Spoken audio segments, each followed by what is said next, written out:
Gracias por continuar junto a nosotros en la primera emisión de Informa TVX. Soy Carlos Monterrosa y en el segmento de entrevista de este lunes 3 de abril ya está conmigo Juan José Martel, secretario general del Partido Cambio Democrático, y el tema que vamos a desarrollar con él es la actualidad política. Hablaremos del caso de Venezuela y sus votaciones ante el organismo de los Estados Americanos, la OEA, la postura del gobierno salvadoreño y la asistencia de cooperación. Bienvenido, Juan José, qué gusto volver a encontrarnos. Qué gusto, Carlos, aquí a la orden siempre. Gracias por estar con nosotros esta mediodía y me gustaría iniciar rápidamente con un contexto. La situación en Venezuela ha generado debates y discusión en el seno de la Organización de Estados Americanos. El pasado 29 de marzo, en una reunión extraordinaria del Consejo Permanente, 20 países del Pleno promovieron apoyar el funcionamiento democrático y el respeto de Estado de Derecho en ese país. Según el secretario general de la OEA, Luis Almagro, calificó de autogolpe de Estado en Venezuela debido a dos sentencias del Tribunal Supremo de Justicia que le transferían atribuciones de la Asamblea Nacional, decisión que el presidente Nicolás Maduro pidió revisar el pasado viernes. Por su parte, la ministra de Relaciones Exteriores venezolana, en su discurso ante la OEA el pasado 27 de marzo, ha insistido que es una campaña de ataques y agresiones del secretario Almagro que representa una facción de países en la OEA para intervenir en Venezuela. Dicho este contexto, Juan José, me gustaría que iniciemos con la primera interrogante. ¿Cuál es su lectura de estos sucesos? ¿Hay un quiebre institucional? ¿Se puede hablar de la figura de autogolpe en Venezuela? Yo creo que Venezuela tiene ya mucho tiempo de venir en una crisis política y económica de profundidad, pero creo que la comunidad internacional está haciendo muy poco para contribuir realmente a resolverla.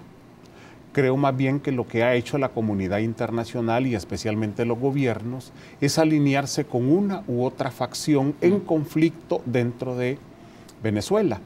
En Venezuela la situación está muy polar, pero en lugar de contribuir a soluciones de país, muchas veces lo que hacen es o apoyar a uno de los dos bandos, y esto no genera solución a la crisis. Creo que un ejemplo de eso es lo que pasó en la OEA la semana pasada. En la OEA la semana pasada, en realidad, ninguna de las dos posibilidades de decisión, que era aprobar la intervención a través de la Carta Democrática o no hacerlo, iba a resolver la problemática interna de Venezuela. Era simplemente un alineamiento para medir fuerza de cómo estaban. Para mí, la mejor posición que debió tomar el gobierno salvadoreño era la de abstenerse en este caso. Debió de haber mantenido una posición de neutralidad frente a un conflicto y frente a una posición polar que en ninguno de los casos iba a resolver el problema de fondo que tiene en este momento Venezuela. En ese sentido, a mí me parece equivocada la decisión. Ahora, yo parto también de que quien dirige la política de relaciones exteriores es el Ejecutivo en cada uno de los países. Sí. Y la política de relaciones exteriores en todas partes tiene un profundo sesgo ideológico. Está el FMLN en el gobierno, esta es la decisión que adopta. Seguramente si hubiera estado Arena en el gobierno, hubiera adoptado una decisión de otro tipo. Eso depende de quién está en ese momento en el gobierno.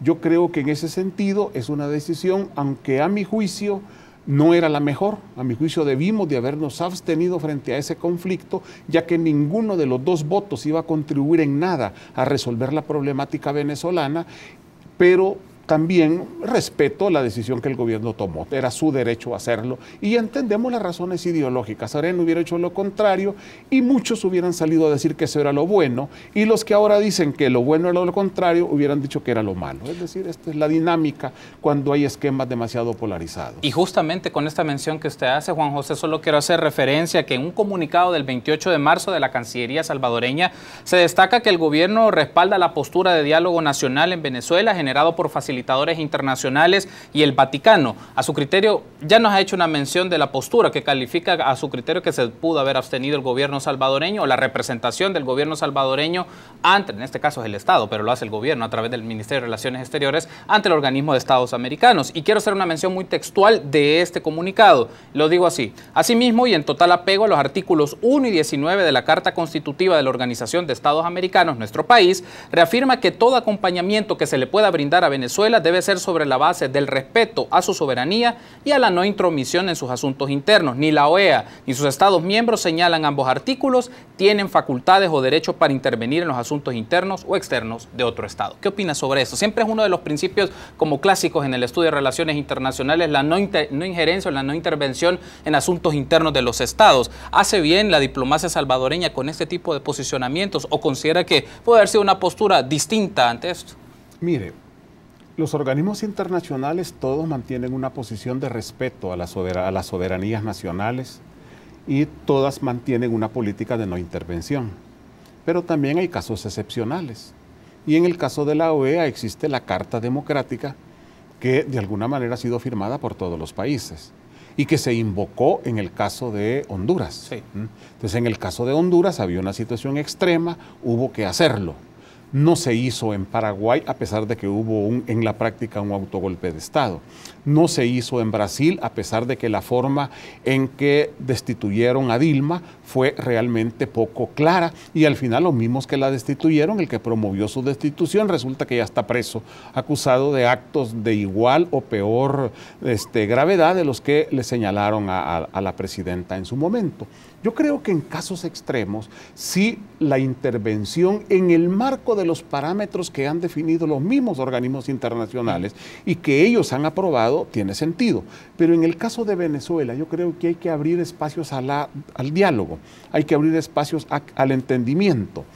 Es obvio, la situación está muy polar. No va a ser fácil encontrar acuerdos. Creo que se pueden llegar en Venezuela a acuerdos mínimos, pero creo que la verdadera solución al problema en Venezuela va a ser que se logre definir un proceso electoral, que se logre consensuar un proceso electoral dentro de los tiempos constitucionales, sin violar la Constitución y la legislación secundaria de ese país, que sea la que al final permita al pueblo venezolano decidir su destino futuro y de esa manera generar, si lo considera necesario, una nueva correlación de fuerzas políticas o si también le parece mantener la correlación existente. Creo que al final el diálogo tiene que llevar a generar un periodo de estabilidad básica en Venezuela que permita el buen funcionamiento de la institucionalidad democrática fundamental y luego dirimir los verdaderos problemas en el marco electoral. Seguimos en este contexto, Juan José, y aparecen declaraciones de la embajadora de Estados Unidos, Jean Maynes, en las cuales lamentó el voto de El Salvador ante la OEA en la situación venezolana y sin duda mencionaba esto causa problemas en Washington, además que podría poner en peligro la ayuda del gobierno de los Estados Unidos que se decide en el Congreso norteamericano. ¿Cómo califica usted estas declaraciones de la embajadora? No, yo respeto mucho las declaraciones de la embajadora y creo que tiene todo el derecho de decirlas. Ella representa un país acá, ella no representa los intereses de los salvadoreños y no puede serlo. Ella representa los intereses de los Estados Unidos de América y es la representante de ese país en El Salvador. Y creo que estaba en la obligación de trasladar cuál es la visión que tiene Estados Unidos de este tema. Ahora, yo creo que en este caso siempre, de alguna manera, lo que más cuesta es poner en su justa dimensión las cosas que se han hecho. Sí. La ayuda a El Salvador va a peligrar por un determinado voto en la OEA. Yo no sé, es decir, el Fomilenio 2, que es como el paquete más grande en perspectiva de cooperación con El Salvador, tiene parámetros claramente definidos y índices de evaluación muy concretos que tienen que cubrirse para poder tener acceso a esos fondos.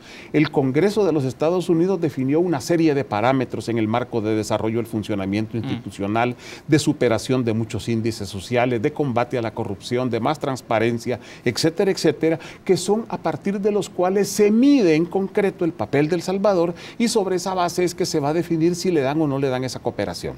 No creo que si nosotros no llenamos los requisitos que ha establecido el Congreso de los Estados Unidos en esos indicadores, aunque votemos a favor o en contra de la OEA, no van a cambiar la decisión. Eso es como que dijéramos que Trump va a cambiar su decisión sobre los refugiados salvadoreños por un voto en la OEA. Aunque votemos a favor de los Estados Unidos en todo en la OEA, y votemos como ellos dicen que lo hagamos, no vamos a detener las decisiones que Trump está tomando y que obedecen a una visión geopolítica en relación a América Latina. Por lo tanto, yo sí creo que estas cosas debemos de saberla medir. Yo considero que la decisión del gobierno salvadoreña fue equivocada, la lamento, porque creo de que no era lo que Venezuela necesita. Venezuela no requiere más alineamientos polares, requiere de una verdadera neutralidad frente a su conflicto, y eso es lo que nosotros podemos brindar como un país muy pequeño que no puede hacer más por ellos. Este tipo de declaraciones, Juan José, tiene alusión un poco a declaraciones que brindó hace unos días el senador Marco Rubio, en los cuales él mencionó que sería difícil justificar ante el Congreso que en este caso se refería a 3 países, El Salvador, República Dominicana y Haití, que no cooperan con la defensa de la democracia en la región, y justificar en eso se refería a fondos de cooperación para esto. ¿Qué opina usted? Porque la frase tal cual está mencionada se podría calificar como un clásico chantaje. Mire, estas son declaraciones que especialmente cuando se acercan las campañas electorales se usan bastante. Yo creo que mis respetos a la opinión del senador Rubio, pero creo que él está representando determinados intereses. Y él tiene también el derecho de decir si no le gusta algo. Pero ya de eso a creer que va a poder generar una correlación en el Congreso, creo que también son cosas muy complicadas. Hace un tiempo sacaron las declaraciones de varios congresistas de los estados y que ya se iba a terminar la ayuda, y fue parte de la campaña electoral hasta una madre que lloraba hace unos años y que se despedía, que le decía, y el hijo le decía: mamá, estos son los últimos centavitos que te mando, si llegan a ganar los rojos ya no te voy a poder mandar ayuda. Son esas famosas cortinas de terror. A mí lo que me preocupa, Carlos, es que si se comienzan a usar estos temas como arma de campaña electoral, vamos a tener una campaña de miedo, vamos a tener una campaña electoral de terror, no vamos a tener una campaña electoral que proponga soluciones a los graves problemas de este país. Las fuerzas políticas están obligadas a darle al pueblo salvadoreño esperanza en una campaña electoral, sobre la base de propuestas viables y realistas, no sobre la base de ilusiones. Pero el peor escenario es cuando hay una campaña de miedo. Creo que eso debemos de exigirle todos los salvadoreños a los partidos, que por favor no utilicen el miedo como arma de campaña electoral.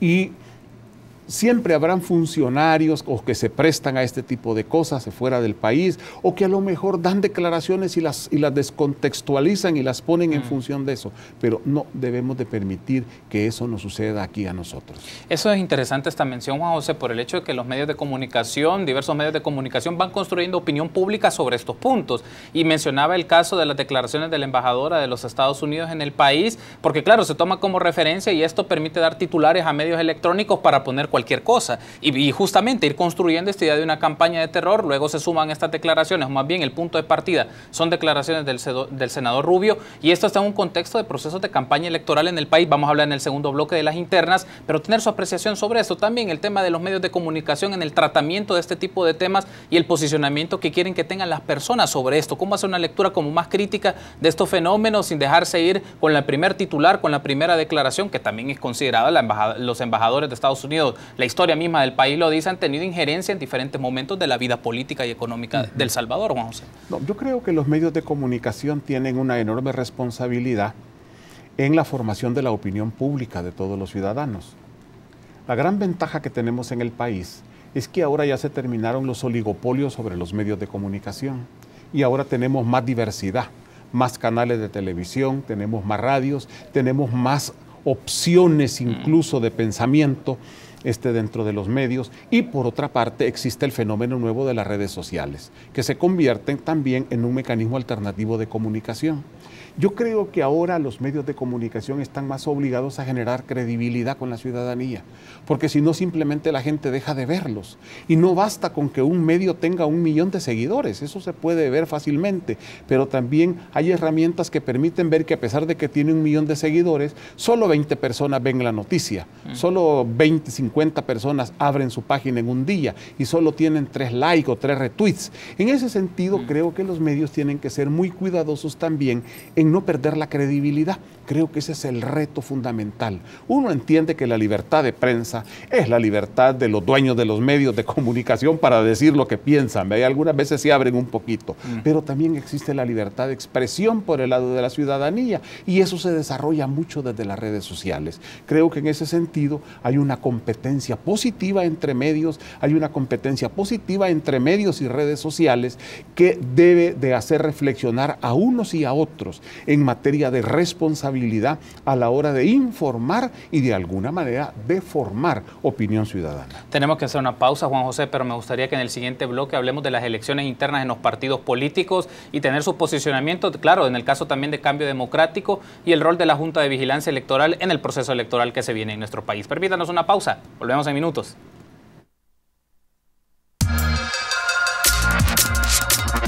Gracias por continuar junto a nosotros en el segmento de entrevista de este lunes 3 de abril. Me acompaña Juan José Martel, secretario general del Partido Cambio Democrático, y estamos hablando un poco de la actualidad política. Hemos hablado en el primer bloque sobre la votación de El Salvador ante el caso venezolano en la Organización de los Estados Americanos, su posicionamiento, las declaraciones que ha brindado el senador Marco Rubio y también las declaraciones que brindó la embajadora de los Estados Unidos en el país. En este segundo bloque lo vamos a hacer un poco de los procesos de elecciones internas de los partidos políticos. Juan José, ya el calendario electoral está sobre la marcha. Arena y el FMLN ya han mencionado cuándo van a ser las fechas de sus elecciones internas. ¿Qué aspectos debemos de tener en cuenta sobre este proceso?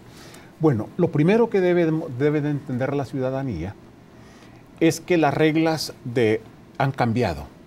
Hay reformas importantes en la ley de partidos políticos y estas exigen a todos los partidos políticos hacer elecciones internas para elegir tanto a sus organismos de dirección como también a sus candidatos a cargo de elección popular.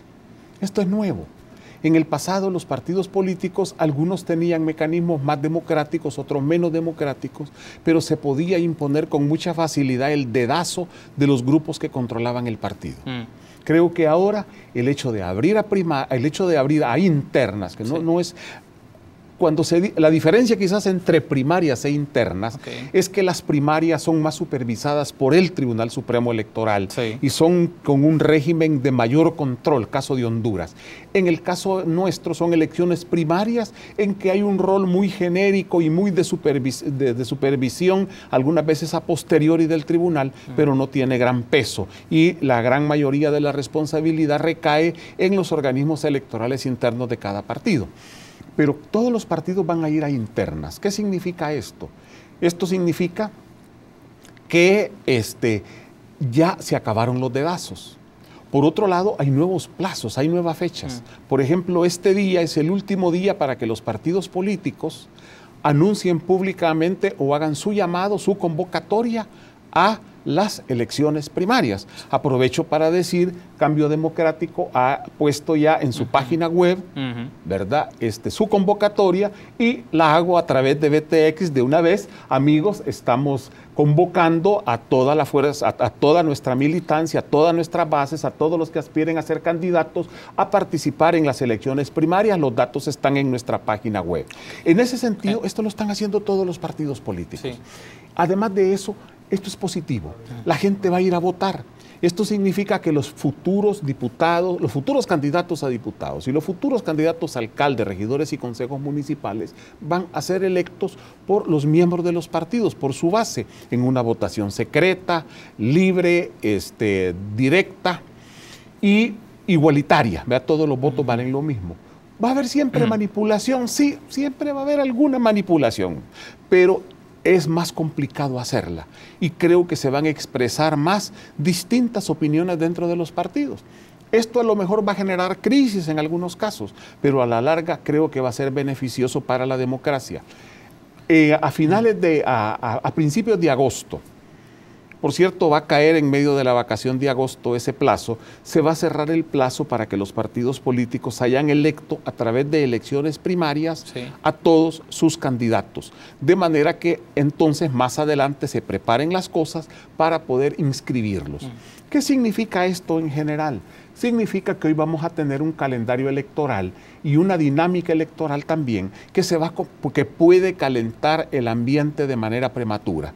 En ese sentido debe de haber mucha, pero mucha madurez de la ciudadanía para exigirle a los partidos políticos que evitemos las precampañas, para exigirle a los partidos políticos responsabilidad y seriedad en sus procesos internos y que la gente comience a ver desde el principio cómo se gestan al interior de cada uno de los partidos las distintas candidaturas que van a surgir para que los ciudadanos puedan orientar mejor su decisión el día de las elecciones. Creo que todo esto es positivo.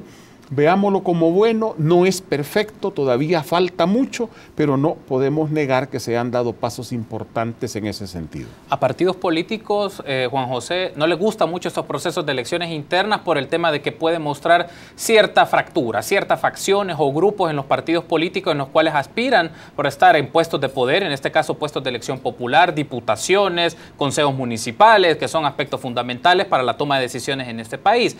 Y me gustaría tener su valoración sobre esto, por su experiencia política también, y en el caso de la Junta de Vigilancia Electoral, que trabaja como instancia contralora, lo que hace el test al Tribunal Supremo Electoral, este aspecto, cómo garantizar competitividad en las elecciones. En el tema que usted mencionaba, evitar los dedazos y que la gente pueda llegar bajo un mecanismo de democracia interna o por lo menos de participación que sea transparente y que sean seleccionados por los miembros de los partidos sus representantes ante las elecciones del próximo año. Claro. Mire, no va a ser fácil este proceso, además de que es nuevo, es inédito. En el pasado algunas fuerzas políticas intentaron hacer primarias, no les fue muy bien, pero tampoco había un marco legal y lo estaban haciendo de manera unilateral. Creo que ahora la situación es distinta. Van a haber problemas, sí van a haber problemas, seguramente en todos los partidos. Más de algún candidato que pierde se va a molestar. Más de alguien va a tratar de imponer con un dedazo un candidato, pero también la gente va a decidir si ese dedazo tiene sentido o no tiene sentido. Estos procesos no están exentos de problemas y de complicaciones. Pero así es la vida, si la vida es complicada, la vida es complicarse y las cosas que valen la pena en la vida son las más complicadas, las cosas fáciles valen poco la pena. En ese sentido, los partidos van a tener que recorrer un nuevo camino, nuevo, que les va a exigir madurez, que les va a exigir más responsabilidad, que les va a exigir más visión de país, y que a la larga va a volver poco a poco más democráticos los institutos políticos. Creo que eso es lo fundamental. Ahora, siempre hay una resistencia al cambio. Mire cómo ha costado que los partidos políticos entreguen sus cuentas al Tribunal Supremo Electoral. El 31 de marzo se venció el plazo para que todos los partidos políticos entregaran sus balances auditados de sus gastos y de sus ingresos durante el año pasado. No sé si todos lo han hecho, nosotros al menos como Cambio Democrático lo hicimos, hemos presentado nuestros balances de comprobación auditados. No son muchos los dineros, ¿verdad? Pero hay que presentarlo porque la ciudadanía debe de conocer. Entiendo que el resto de partidos políticos debió hacerlo. Eso ha costado, las listas de donantes.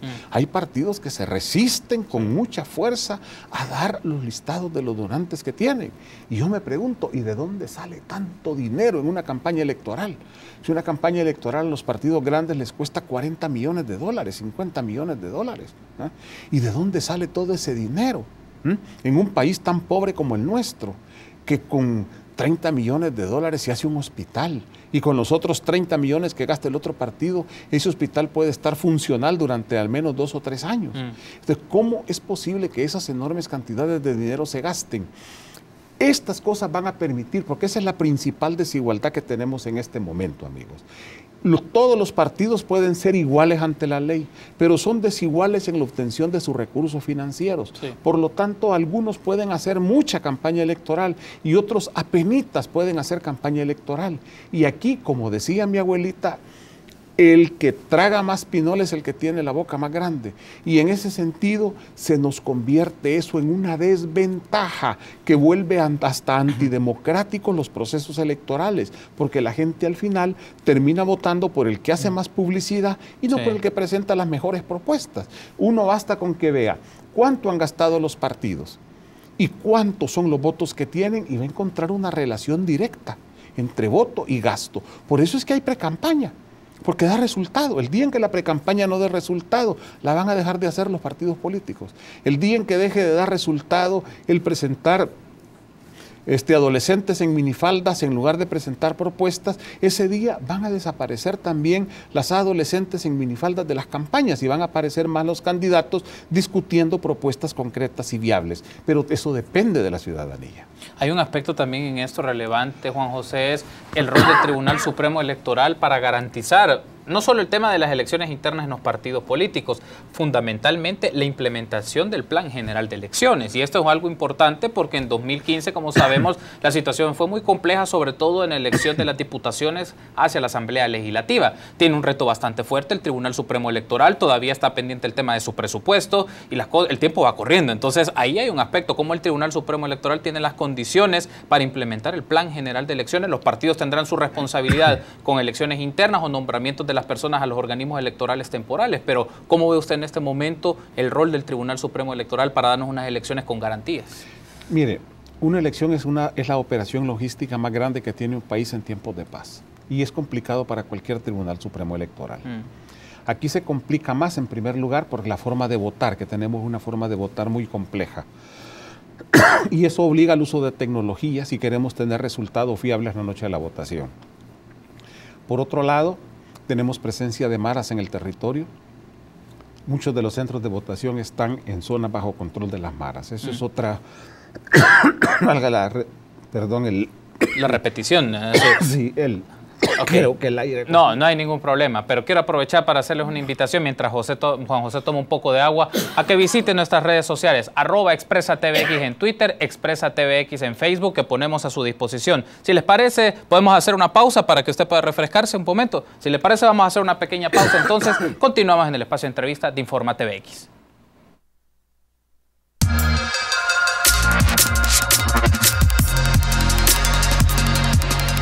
Gracias por continuar junto a nosotros en el segmento de entrevista de la primera emisión de Informa TVX. Estamos platicando con Juan José Martel, secretario general del Partido Cambio Democrático, y estamos hablando un poco, Juan José, del tema de las elecciones internas en los partidos políticos. Nos restarán más o menos 5 o 6 minutos, pero quiero aprovechar para hacer una pregunta sobre esto. Uno de los aspectos que presentó nuestro periódico digital informatvx.com son los vínculos de la actual magistrada del Tribunal Supremo Electoral, Sonia Liévano, con Adolfo Salume, de Democracia Salvadoreña, por ser socios en 6 offshores con sedes en Panamá. Y la discusión que está en esto es la independencia partidaria en el Tribunal Supremo Electoral. Persiste como una de las exigencias más marcadas para transparentar esta institución, Juan José. Sí. Bueno, disculpas a los amigos que tuve un problema de alergia con el aire acondicionado, pero yo sí creo que el problema es que estamos pensando en magistrados del tribunal químicamente puros. Eso no existe. Y si uno revisa, a todos los magistrados se les va a encontrar vinculación política, reciente o pasada. Yo sé de un magistrado que lo vi con el chaleco de un partido político, cuidando urnas en una elección. E incluso la fotografía después desapareció de redes sociales, pero estaba esa fotografía. Yo creo que va a ser muy difícil encontrar gente químicamente pura. En ese sentido, tenemos que hacer las elecciones con lo que hay. Una de mis preocupaciones es que ya no se debe desestabilizar más ese organismo electoral. Si lo desestabilizamos, van a fracasar las elecciones. Por otro lado, urge que se entreguen recursos. Una operación logística tan complicada como un proceso electoral no puede estarse trabajando con recursos a última hora. Sí. Montar la tecnología para que hayan resultados fiables la noche de la elección, aunque no sean legales, pero sí fiables políticamente, no es fácil, es caro. Y no se puede hacer de un día para otro. Se requiere del diseño de plataformas tecnológicas que se adecúen a la forma de votar y a la forma legal de contar los votos en el país. Por otro lado, estamos hablando de que una elección implica que se hacen más de 5 millones de papeletas por cada elección. Pero además de eso, las papeletas no son iguales. No es como en el caso de la presidencial, que todas las papeletas son iguales. En el caso de las de diputado hay 14 papeletas diferentes. Una con 24 diputados, que es la más grande de San Salvador, y otras con 3 diputados, con 3 cargos a elegir, que son las más pequeñas. Sí. Y en cada uno va a ir la fotografía del candidato propietario, la fotografía del suplente. Esto se hace en papel de seguridad que no existe en el país.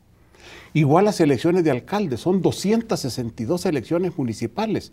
En unas un partido va, en otras no va. Y cada papeleta se hace para cada uno de los municipios. En ese sentido estamos hablando de operaciones muy complejas que no se pueden estar organizando a última hora. Hay que llevar todo el material electoral hasta el último centro de votación. Estamos hablando de 1.600 centros de votación distribuidos a nivel nacional. Por lo tanto, si el tribunal tiene problemas de integración interna como consecuencia de inestabilidad en sus cargos, en sus funciones, Y por otro lado, tenemos ausencia de recursos o retraso en los recursos que se les van a dar, están llevando peligrosamente esta elección a una situación de crisis muy delicada que no tiene sentido. Realmente ahí creo que hay mucha irresponsabilidad de muchos actores, se deben de poner realmente la mano en la conciencia y en el cerebro y darse cuenta que es una operación compleja que requiere de un organismo electoral estable y que requiere de recursos suficientes y a tiempo. ¿Puede estar siempre latente el escenario, Juan José, de alguna sentencia de la Sala de lo Constitucional, o puede estar también en el escenario que la Asamblea Legislativa pueda dilatar demasiado este proceso de decisión para el presupuesto del Tribunal Supremo Electoral? Y como usted bien lo ha mencionado, sin financiamiento claro, implementar un plan de elecciones va a ser complejo, considerando que las elecciones del 2015 tienen este nivel de complejidad en el caso de las elecciones para diputados y diputadas. Mire, yo creo que en la Asamblea que están representados partidos políticos que van a ir a elecciones, van a tener interés en estabilidad y en que hayan recursos a tiempo. Creo que el problema está en Hacienda. Hacienda todavía no ha trasladado a la Asamblea Legislativa el presupuesto extraordinario de las elecciones del 2018. Sí. Entonces, por lo tanto, ninguna de las contrataciones, ninguna de las licitaciones, ninguno de los procesos complejos puede ni siquiera iniciarse. Esto está generando un problema. Creo que en la medida en que lleguen a la Asamblea, ahí el proceso va a ser más rápido, porque son parte interesada en que esto salga pronto. Lo que no se puede es hacer recortes que dañen sustancialmente el proceso electoral o darlos demasiado tarde. Lamentablemente, por ahora, la pelota está en manos del Ejecutivo, del Ministerio de Hacienda. Perfecto, Juan José, estamos cerrando y solo me gustaría tener como un aspecto más coyuntural, tener su posicionamiento sobre eso. El día de ayer en Facebook Live el alcalde de San Salvador, Nayib Bukele, hizo mención de que va a buscar la reelección a nivel de Consejo Municipal de San Salvador, pero no sin antes emitir críticas sobre el proceso político, emitir críticas hacia el partido FMLN. ¿Cuál es su reacción sobre esto? Yo creo que es una decisión positiva. Creo que Nayib ha sido un buen alcalde de San Salvador. Creo que tiene el apoyo de muchísima gente y creo que continuar, al menos dar la pelea para continuar, tiene sentido. Él tendrá que someterse obviamente a un proceso interno en el FMLN que conllevará elecciones que yo no dudo que va a ganar.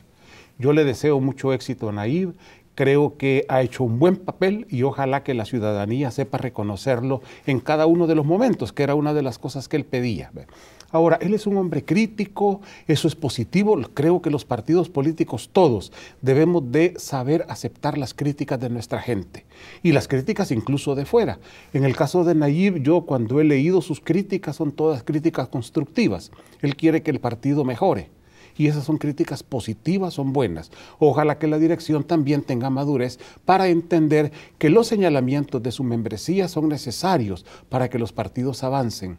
Un partido que tiene una base poco crítica no se desarrolla y termina siendo solo la expresión de su dirigencia. Creo que en ese sentido Nayib está rompiendo esquemas que a mi juicio son positivos. Juan José, ha sido un gusto. Gracias por habernos acompañado. Gracias a usted. Gracias por haber estado con nosotros. En la oportunidad de este lunes 3 de abril me acompañó Juan José Martel, secretario general del Partido Cambio Democrático, y hablamos un poco de la actualidad política. Permítanos una pausa. Volvemos en minutos.